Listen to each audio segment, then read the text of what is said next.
Finance Minister Enoch Godongwana will deliver his much-anticipated budget speech in just about an hour's time. Several organizations and unions are marching towards City Hall. They are demanding an end to budget cuts and plans to end unemployment. Nasiphi Same is following this angle and joins us now. Nasiphi, good afternoon once again, and thank you so much for joining us. With these budget cuts that are looming, they're possibly going to affect the education and the health sectors.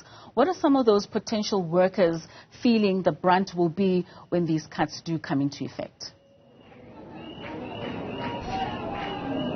Well, earlier on we spoke to Cry the Excluded, who highlighted and basically painted a very grim picture as far as ordinary citizens and workers, that basically the budget cuts, how it impacts them or the ripple effect of it, and basically highlighting that the reason why we even see so many organizations, including political parties, that picket and protest ahead of budget speech is because people are angry. But to talk to us more about some of the challenges, or rather the complaints and cries that they have, I'm joined by the president of ACC. You were just speaking to us about some of your expectations, and one of them was regarding the VAT. We think the Minister of Finance has a great opportunity to increase or extend the list of the zero-rated food products. When you get to the shop, even you, when you walk into the shop, you realize it's very difficult to buy food that can sustain you for a longer period.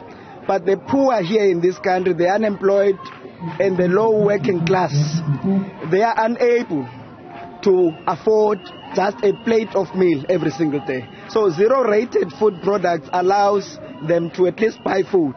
But we equally want to introduce death penalty in this country immediately after this election. But this is the minister, what he can do about it. Every single day about 80 people are killed. We need more police in the streets. We need a police station at least within a 5 kilometer to every household. It's easy to do it. We need a decisive government in this country. But equally, we need at least in every clinic in South Africa, whether it's in a village or a township, across all provinces, to have enough medicine. We need to invest in the primary health care, but equally, hospitals in South Africa, the secondary and the tertiary hospitals, people sleep on the floor. It's a slagpan. Blood is on the floor everywhere. Patients can't be attended. We need South African government, the minister today must employ these unemployed doctors, more than 800 of them, new ones. But equally, we need to invest in education. We need a free, fully funded education in the public sector from grade 0 to the first degree. Where we are in CPUT, next door here, students have been sleeping on the floor, no food, no accommodation. We need to fund education. It's a cradle-to-grave approach. Thank you so much, ACC President there. But Benson Ngenzo, one of the people that is always picketing outside ahead of the minister's speech, you have been handing over memorandums previously. What has that resulted to? Yeah, thank you very much, Nasib. Elections, no elections. The SSCP is always here.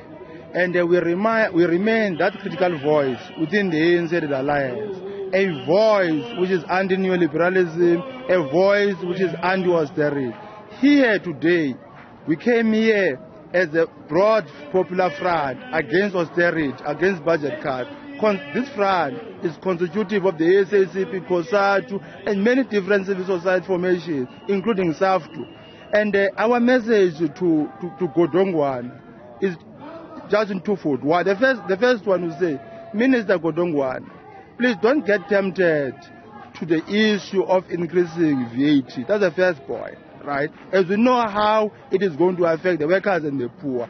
Here in South Africa, here in the Western Cape, in Citrusdal, in Khayelitsha, in Mitchells Plain. The second one, fund National Health Insurance Scheme as a basis to ensure that the workers and the poor have universal access to basic health care. And if you were to stop budget cuts, no hospital, no clinic will complain about shortage of doctors, shortage of nurses, shortage of beds. And also, if you cut budget in the Department of Labor, who get affected? It is the workers, because when there are not sufficient commissioners, it is workers who suffer because their cases don't get attended to, but employers benefit. Do not privatize our state-owned companies, including the rail sector as well as the energy sector. That's our message to Minister, and we hope and trust that in the interest of the motive force of our revolution, you will indeed use this budget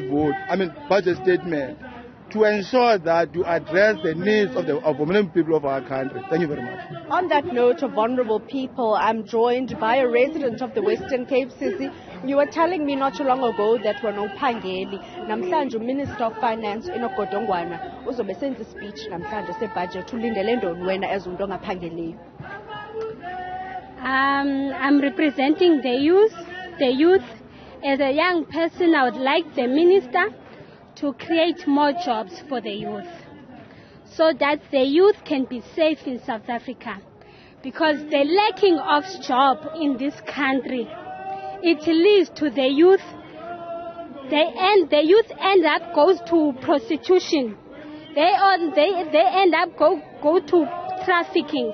So we would like, as the youth of this country, for Mr. Godongwana to create jobs in this country, even universities, for him for the country to build, or the government. I don't know how it happens, but I would like, as I'm representing the youth, for the government to open space for universities in this country. Thank you, Sisi. And then from where you're coming from, Sisi, talk to us about the living conditions there and how this budget speech by the Minister of Finance, should money be injected into municipalities, what difference would it make? I like the fact that you mentioned the municipalities, right, Sisi? Because there was once a time I contacted the councillor from where I am coming from, because there was a problem in my streets. And then he said to me that the councillor said to me over the cell phone that he is not, in fact, the municipality will not be able to fix the problems because they don't have resources. And then according to what I know, the municipality is responsible for the problems that are taking place in the community. So I was quite confused, but I looked for another solution. And then the municipality came. I noticed that the municipality does not come when a peer person approaches them. You must go to an upper level. So that is wrong also. I would like the minister or the president, as I'm representing the youth, they must talk to the municipalities. The municipalities, their function is to render services to the community and not look down on us, and not look down on us as the community. Thank you. Thank you so much. Unemployed youth there has a number of things that she's putting forward, not only to the Minister of Finance, but also to municipalities and other spheres of government.